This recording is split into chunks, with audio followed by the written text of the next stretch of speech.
안녕하세요 여러분. 오늘은 1910년대 국내외 민족운동에 대해서 살펴보겠습니다. 1910년대 독립운동가들은 일제히 무단 통치를 피해서 국외에 독립운동 기지를 건설해서 활동하거나 아니면 국내에서 비밀리에 단체를 조직해서 활동했습니다. 먼저 국내 독립운동 활동 단체로는 독립의군부와 대한광복회를 들 수 있습니다. 1912년 만들어진 독립의군부는 이름의 의자에서 알 수 있는 것처럼 의병장 출신인 임병찬이 만든 비밀결사 단체였습니다. 이 단체는 고종의 비밀 명령을 받고 왕정 복구를 추구했던 단체였습니다. 하지만 이후 일제에 의해서 발각되어서 활동이 중단되었습니다. 이 단체와 대조적인 단체로는 대한광복회를 들 수 있습니다.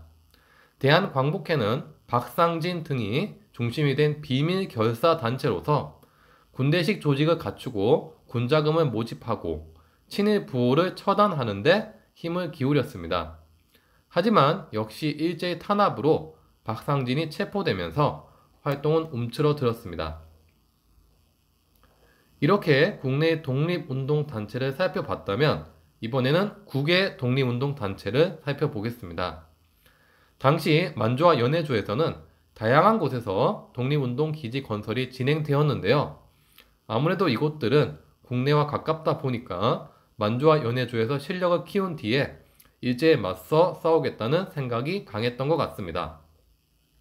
먼저 서간도 지역의 만주 삼원부를 보시면 신민의 이회영이 중심이 되어서 경학사라는 독립운동 단체를 조직하게 됩니다. 특히 당시 서간도의 독립운동가들은 무장투쟁의 중요성을 생각해서 신흥무관학교를 세워서 독립군 양성에도 힘을 기울였습니다. 한편 북간도에서는 서전서숙, 명동학교 등의 교육기관이 설치되어서 독립운동가 및 민족 지도자들을 배출하였으며 대종교 간부들에 의해서 중광단이라는 무장 독립단체도 만들어졌습니다. 이 중광단은 이후에 북로군정서군으로 발전하게 되었습니다. 연해주의 블라디보스토크의 신안촌에서는 이상설이 중심이 되어서 권업회라는 자치단체가 조직되었습니다. 이 단체는 러일 전쟁 발생한 지 10주년을 맞이해서 러시아와 일본 사이에 다시 전쟁의 분위기가 고조되자 독립전쟁을 구현할 조직적인 지휘체계 확립을 위해서 대한광복군 정부를 세우기도 했습니다. 이후 이곳은 대한국민의회로 개편되기도 합니다. 독립운동 기지는 만주와 연해주에만 있었던 것은 아닙니다. 장인환과 전명훈의 의거 이후에 미국에서는 한인 교포들을 중심으로 대한인국민회가 형성되었습니다. 또한 박용만은 하와이 한인들을 중심으로 대조선 국민군단을 형성해서 군사훈련을 재개하기도 했습니다. 중국 상하이에서는 신한청년단이 조직되었습니다. 특히 신한청년단의 신규식은 앞으로 새롭게 세워져야 할 국가 주권은 국민에게 있다는 국민주권론을 내세우는 대동단결선언을 발표했습니다. 이 내용을 좀 더 구체적으로 살펴보면 대한제국의 마지막 황제 순종이 경술련의 국권을 포기한 것은 곧 우리나라 주권을 순종이 일제가 아니라 일반 국민에게 넘겼다는 뜻이라는 겁니다.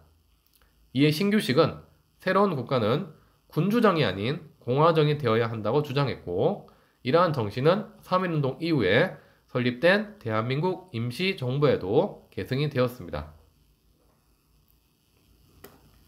네, 이렇게 오늘은 1910년대 우리 민족의 독립운동에 대해서 공부했습니다. 당시 일본의 식민 통치가 시작된 상황에서 독립운동을 하기란 쉽지가 않았습니다. 하지만 이런 상황에서도 국내에서는 비밀 결사로 독립운동이 펼쳐졌고, 해외에서는 많은 민족 지도자들이 자비를 털어서 독립운동 단체나 기지를 만들어서 계속해서 해외 한인들을 하나로 뭉치게 했습니다. 이는 사라질 수 있는 우리 민족의 단결력을 모으고 일본인이 아니라 우리는 한국인이라는 정체성을 계속 유지하게 했다는 점에서 큰 의미를 지닙니다. 비록 나라를 되찾지는 못했지만 해외에서 새로운 한국인 마을을 형성하고 한국인으로 살 수 있었던 것은 또 하나의 작은 독립이라고 생각합니다. 한편으로 대동단계를 선언해서 보듯이 이후 사람들은 새롭게 되찾아야 할 국가 정치 형태로 공화정을 추구했다는 점도 꼭 알아두시기 바라겠습니다. 네, 이렇게 이번 수업 모두 마치겠습니다. 감사합니다.